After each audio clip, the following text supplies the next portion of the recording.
آقا کریم صلی اللہ علیہ وسلم کی آمد ہوئی، اپنی ماں کی شکم میں باپ کا انتقال ہو گیا، ابھی 5واں مہینہ تھا۔ سبحان اللہ کہو، سبحان اللہ۔ 5واں مہینہ تھا نور محمدی کو، شکم سیدہ آمینہ رضی اللہ تعالیٰ عنہا میں آئے ہوئے۔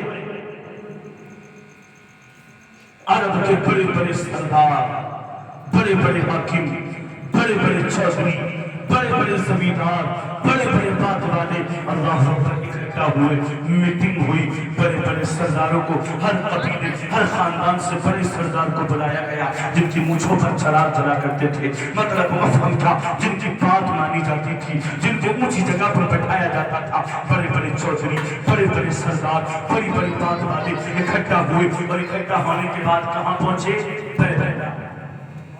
خانہ کعبہ۔ خانہ کعبہ پہنچ کر حضرت عبدالمطلب متولی تھے خانہ کعبہ کے۔ انہوں نے کہا توجہ میری طرف کریں، گفتگو کی اختتام کی طرف میں چل رہا ہوں۔ کہاں گئے؟ خانہ کعبہ۔ اور جانے کے بعد میں حضرت عبدالمطلب سے کہا اے عبداللہ آپ متولی خانہ کعبہ ہیں؟ کہا ہاں میں خانہ کعبہ کا متولی ہوں۔ کہا اہل قریش کے سردار بھی ہیں؟ کہا ہاں بالکل کوئی شک نہیں ہے میں اہل قریش کا سردار بھی ہوں۔ کہا عرب و عجم میں آپ کی بات کی دھوتی بولتی ہے؟ کہا ہاں لوگ میری بات مانتے ہیں۔ کہا بڑا اثر و رسوخ بھی ہے آپ کو پورے علاقے پر؟ کہا ہاں ہاں میرا اثر و رسوخ بھی ہے، لوگ میری بات مانتے ہیں۔ کہا اونچی جگہ پر بٹھاتے بھی ہیں؟ کہا ہاں مجھے مجلس میں اونچا مقام دیا جاتا ہے، اونچا مرتبہ دیا جاتا ہے۔ کہا بڑے زمیندار بھی ہو؟ کہا چودھری بھی ہو؟ کہا ہاں ہاں زمیندار ہوں، چودھری ہوں۔ مختصر یہ کہا بڑی بات والے ہو؟ حضرت عبدالمطلب نے کہا ہاں کہنا کیا چاہتے ہو؟ بڑی بات والا ہوں، یہ بات میرے رب نے مجھے عطا فرمائی ہے، تم بتاؤ مطلب رفع کیا ہے؟ پھر انہوں نے کہا اچھا یہ بتاؤ پھر تمہارے گھر سے عرب کی جو رسم عام ہے وہ ختم کیوں ہو گئی؟ اللہ اکبر۔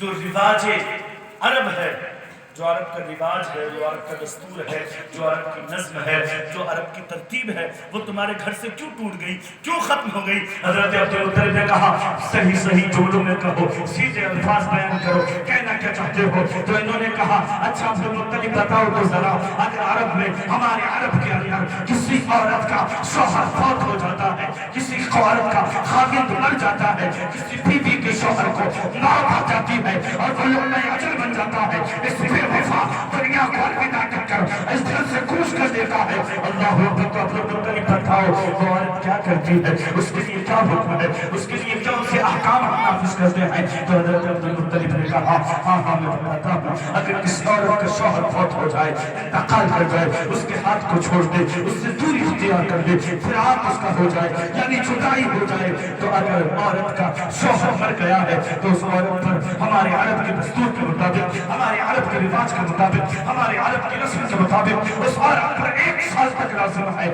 کہ وہ بناؤ سنگار نہ کرے، اپنے شوہر کا شوق منائے، وہ کنگھی نہ کرے، نیا لباس نہ پہنے، اپنے آپ کو سے فکر نہ کرے، اپنے آپ کو سنوارے نہ، اپنے جسم پر نیا لباس جو ہے نہ پہنے، وہ شوق بنائے، نہ اچھے کپڑے پہنے، نہ اچھا سنگار کرے، نہ جو ہے اپنے بالوں کو سنوارے، نہ اپنے جسم پر خوشبو نہ کرے۔